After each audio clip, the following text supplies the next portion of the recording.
Welcome to Eddie Caine Radio. I'm your host, Eddie Caine. This is episode 3.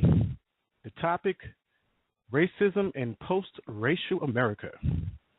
Once again, I would like to thank you all for being out here for listening to this show. As a matter of fact, we've been having some great feedback. Last week we had Annika Michelle. She's a spoken word artist from out of Dallas, Texas. That was our guest. Today is going pretty good. I must say it is a really good day. And I've been I guess what they call it now, trolling. I've been trolling the internet and just looking at various topics and various issues. And the latest thing on the scene, as far as what people are talking about, is the young man out in Oklahoma in the fraternity that was making racial slurs or chants about black people hanging from trees and things of that nature. Then you had things as far as Common on the Daily Show speaking about racial issues and things like that. And we also you heard things about Steve Harvey. And I think this is something that really needs to be talked about, because people try and act like racism doesn't exist. Well, I'm not going to say people. Black people know that it exists. People of color know that it exists. Even a lot of white people know that it exists. I'm not sure if the elitists, well, they know it exists also, but it seems as if no one wants to acknowledge it, or what can we do to remedy the situation so we can get past this, and so what I had as far as with the description of the show is it says, does it seem like racism in America has increased since the election of Barack Obama becoming president of the United States back in 2008? I mean, it certainly seems so. I mean, it's like everything is at an all-time high. It's almost as if the hunting season is on black people. As if people are out there hunting and killing animals. But I don't necessarily know if it has increased since he has become president of the United States.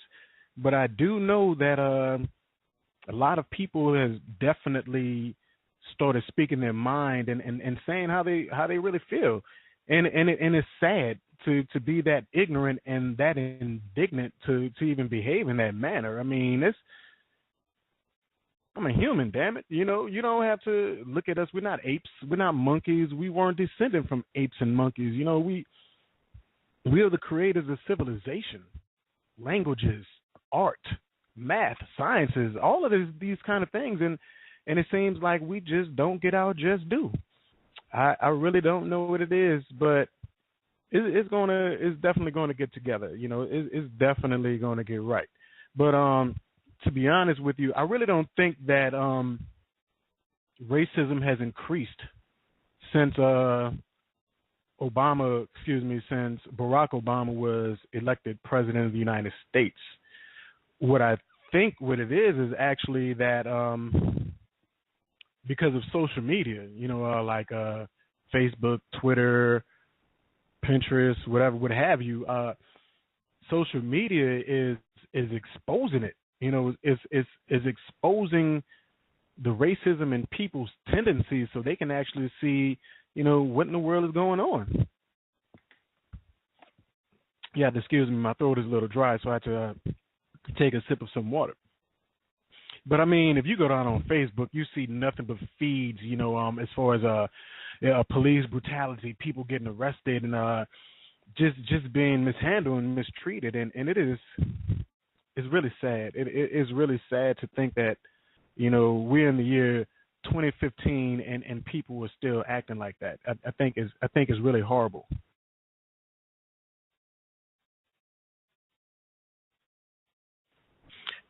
Now, what I would like to do is, like we do with every show, we started off with a poem, and I think this would be perfect.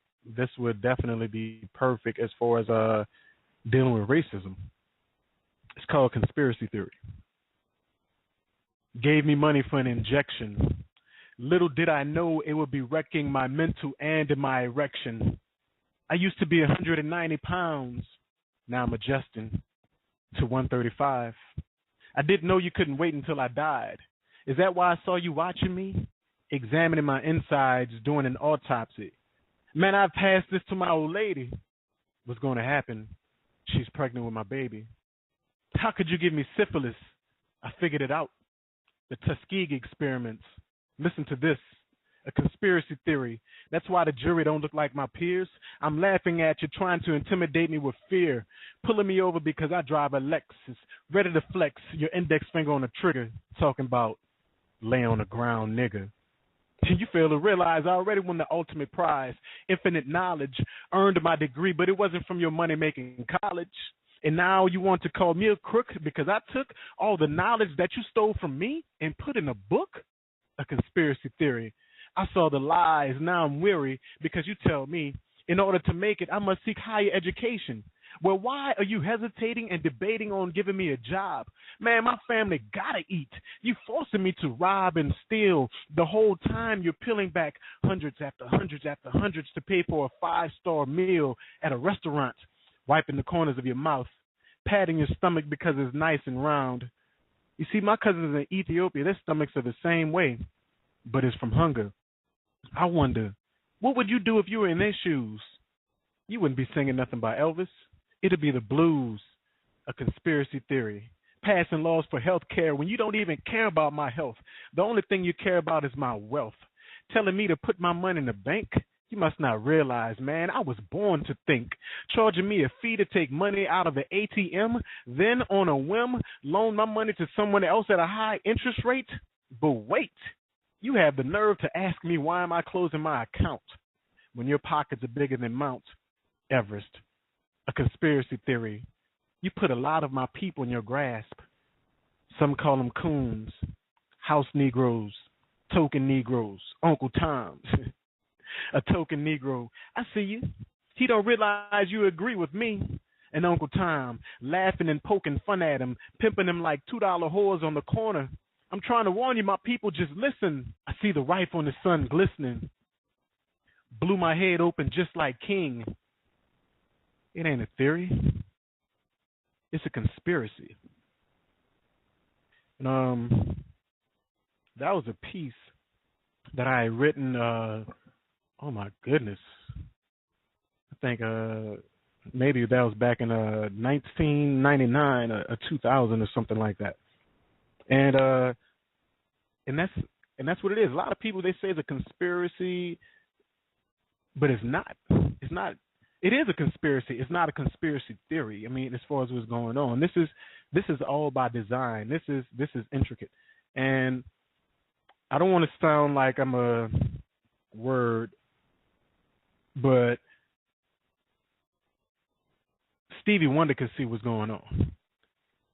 He talks about it in his music. Ray Charles, another blind man, he saw what was going on. He talked about it in his music. I have conversations with my children. They can see what's going on. Now, if a 7-year-old boy can see what's going on in America and the state of this country, how is it that people like Don Lemon from CNN and the rest of these other people don't see it? Or maybe they do see it, but that paycheck is just big enough to keep your mouth shut. And speaking of big paychecks and keeping your mouth shut, I remember last year, everybody remember when Paula Deen, that's the cooking lady, she made a reference to some of her workers as niggas. Well, a little bit after, that situation died down, Steve Harvey, he jumped to her defense. And actually what he did was, I can't believe this man did this. He actually offered this woman a job to be a mentor for his camp that he does every year to black boys. Now, you're going to have a white woman come into your fold and teach black boys about being black men when she just got finished calling black men a bunch of niggas? I mean, come on, man. You know, that's ridiculous. It's sad and it's stupid. I mean, come on, Steve. I hope you didn't really sell your soul, you know, for a little bit of dough, and that's why you did what you did. But it makes absolutely no sense at all. And like earlier, what I was talking about is as far as Common. Common is an awesome rapper. I mean, he is a genius. He's almost like a poet. He can speak on society issues and things of that nature. But also, you know, I mean, just recently, him and John Legend, they just won an Oscar for the song that they did for that movie Selma. Now, as far as that movie Selma is concerned, I haven't seen it. I really don't have the urge to see that movie because I know what happened. You know, I can read. My mama was around at that time. My grandparents was around. They was around during segregation, and they saw all of these different things. So I grew up learning about this. You know, and you know, so kudos to him and John Legend for winning that Oscar. You know, and I think Common is a pretty decent actor. You know, I mean, from what was that movie? I can't even think the name of it. I guess it's just not meant for me to say the name of the movie to advertise him. But he's done some pretty good roles. And for the life of me, I cannot understand why when he was on the Daily Show and he was talking with Jon Stewart. I really like Jon Stewart. I mean, Jon Stewart has a lot of balls because he'll get there and tell you what's going on, and he's not afraid to say it. But so Jon Stewart is talking to Common, and they're talking about what's going on in America, and Jon Stewart is like, all right, Common, so what do we do? What do we do about this racism and everything like that? And so Common, I'm really trying not to call that man out of his name after what I've heard. He said, what we need to do is start loving white people more. And we need to leave the past in the past. Now, to me, that is the most asinine statement that I've ever heard in my life coming from an intelligent person. Because just last year, Eric Garner choked to death by NYPD. You know, Ferguson is still fresh in people's memories. You know, Darren Wilson murdered a 17-year-old boy. They talking about Mike Brown as this big man and everything else like that. And it's just happened on a daily basis. I mean, we can even go back to with Trayvon Martin, how he was murdered by George Zimmerman. Now, the reason why I'm bringing up these three particular instances, I'm not even talking about when they killed the young brother in Walmart, killed the sister, you know, Black Queen. They're taking us out. They're picking us off. And the thing is, they're not held accountable. There is literally no repercussions to these people for what they do. You know, that is a sick and savage mind state to take a life, to take someone's life, to you destroying families. And then, you know, you have people like Al Sharpton that's coming in. You know what I mean? I'm not going to knock Al Sharpton.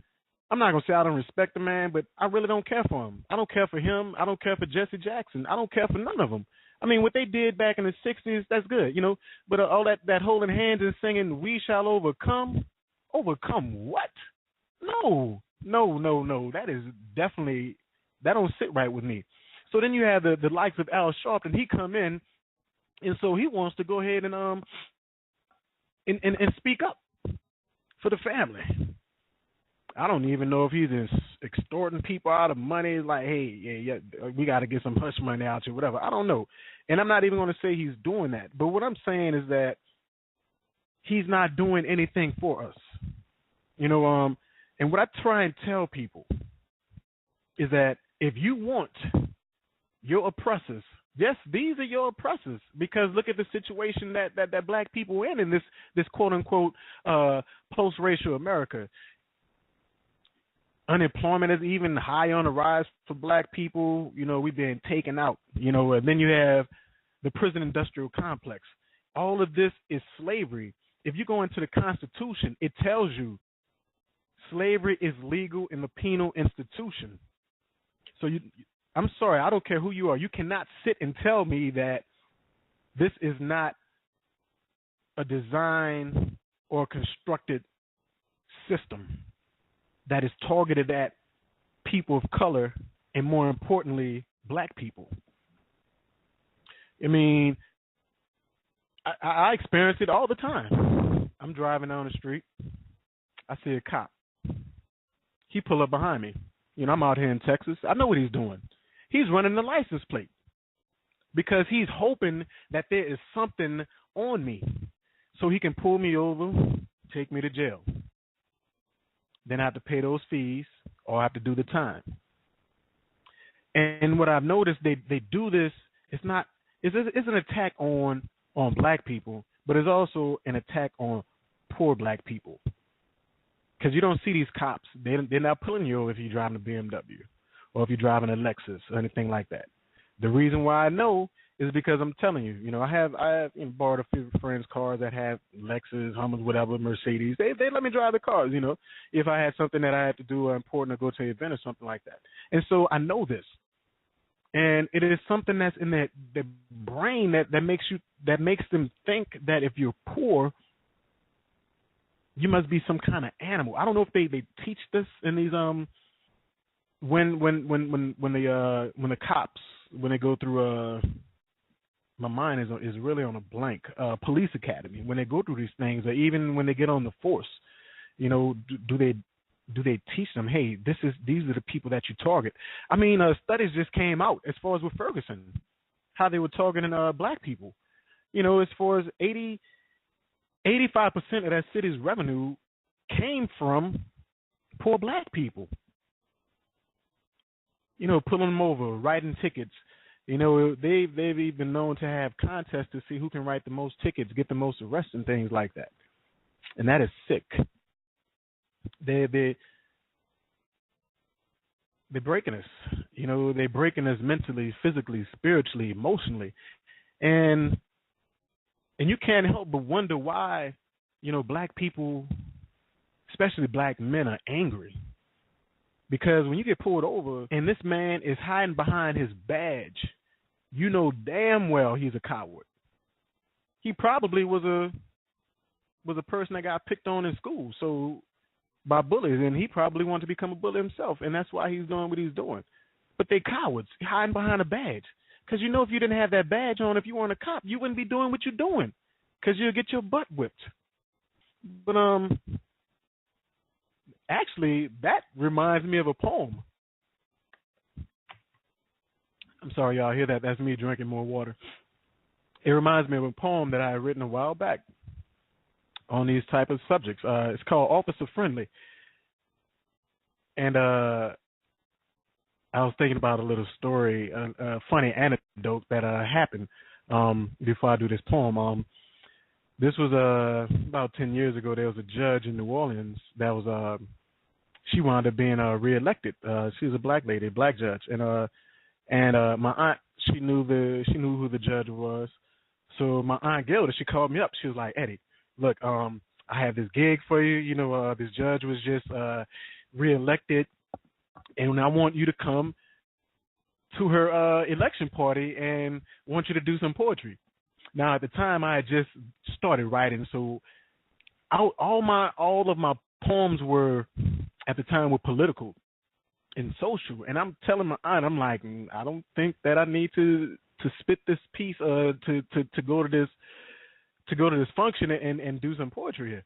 She was like, look, just go get you some exposure, eat, drink, be merry, and get you a nice little paycheck. So I was like, all right, cool. So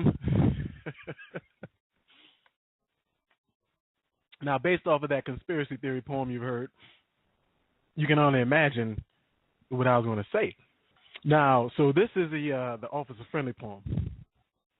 This is actually quite a few people's favorite, and this is dedicated to all of the people of color who've been murdered by the police.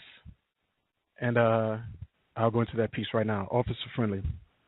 May I ask, why did you pull me over? No, I'm not drunk or driving on the shoulder.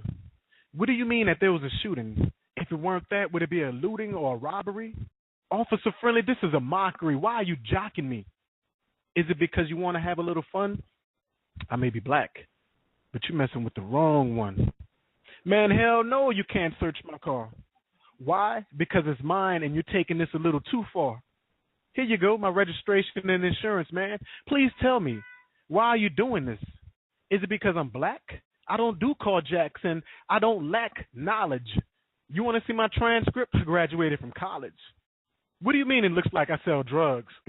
Oh, what you mean to say is all young black men look like thugs. Get out of the car. For what? What have I done? Are you listening? I told you you're messing with the wrong one. Man, hell no, I won't be quiet. You keep it up, I guarantee there'll be another riot. Put my hands on the hood. Shoot, I can't because you're not wearing yours. No, I'm not shutting up. This is discrimination. I already gave you my license and registration. Oh, now you're demanding that I close my mouth. I think you need to tell your daughter that. And she needs to close her legs and stop spreading AIDS because this day and age, you got us doing time and we ain't even in the cage, man. Listen to the rage in my voice. 15 years out the 90s, and we still don't even have a fair choice when it comes to vote. Stop talking to me for drugs because my people don't even own a boat. The only thing I tote is my mind. I don't need a Glock, and I sure as hell don't sell rocks. Oh, you don't want to hear it. You don't care. Well, why are you trying to hurt me when the majority of your people are the ones on welfare? Man, hell no, I'm not signing no ticket because you want to picket something trivial like animal rights while I'm trying to fight City Hall to fix these monster potholes in the ghetto. I'm here to let you know I may be impoverished, but I'm educated, and I'm your worst foe. Now let me go. But before you do, give me your badge number. What do you mean, why? Shoot, I'm trying to save you from another mistake because someone else will have your ass floating in a lake. So, Mr. Officer, are you still trying to have a little fun? As I said before, I may be black, but you're messing with the wrong one. I just killed you mentally without using a gun. Now that's what I call fun. And I'm just thinking about the looks on those people's faces because when I was when I was at the judge's at a function, because it was nothing but cops, lawyers, senators and things of that nature that were there, and they had a few cops that police officers that came to me afterwards like, oh man, I like the poem. I like the poem. What'd you say your name is again? I said Eddie Caine. It's like Eddie Caine. From the 5 Heartbeats? No, Eddie Caine from me. Nah, but what's your real name? I'm looking at him. You really think I'm going to give you my real name after I just did this piece? So you can go ahead and run my property numbers and everything else like that? No.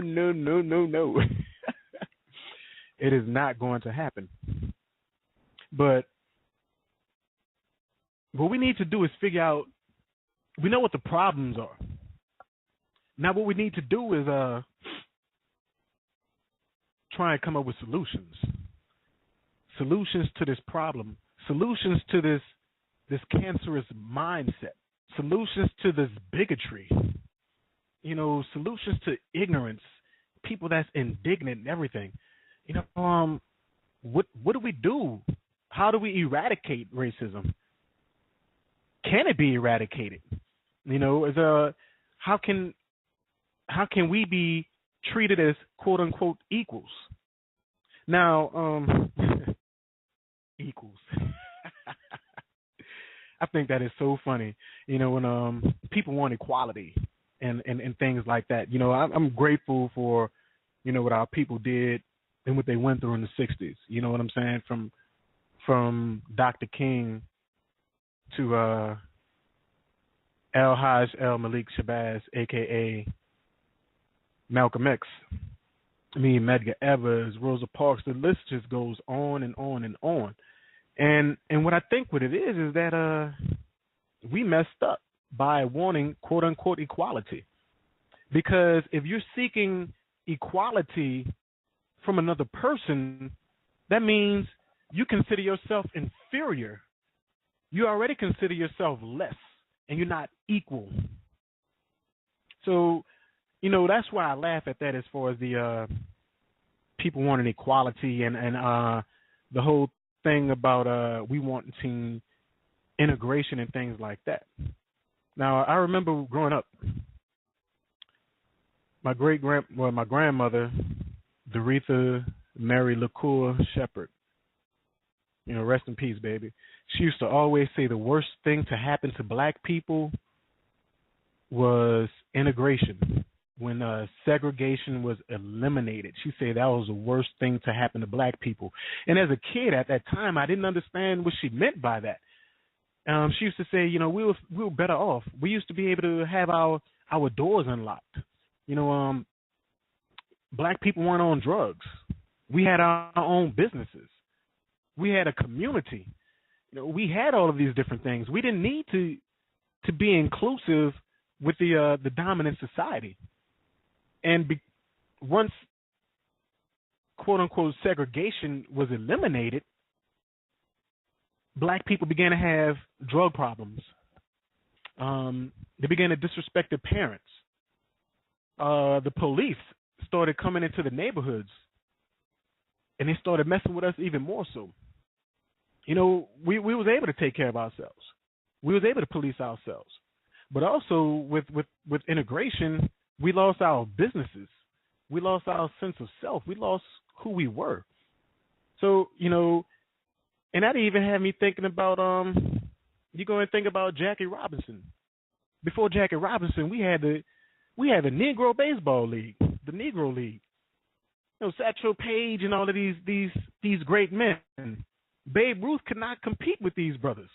I mean, we was killing the game. We wasn't worrying about all of that. But think about this. Do you know anything about the Negro League now? Is there even a Negro League? We literally gave up what we had, a Negro League, our businesses, everything else, because we wanted to be inclusive with the dominant society who never wanted us in the first place. To let you know, the driving force for them to make integration possible was the lobbyists, was the major corporations, people like Coca-Cola, Pepsi, McDonald's, whoever. Because when they realize when you can get rid of segregation, that means there's more dollars in their pockets. But that's just something for you to ponder on. And before I let you all go, I just want to thank you all for tuning into the show. This is Eddie Caine from Eddie Caine Radio. And remember, when life seems to be going too fast, getting too hectic for you, just step back, breathe, slow it down.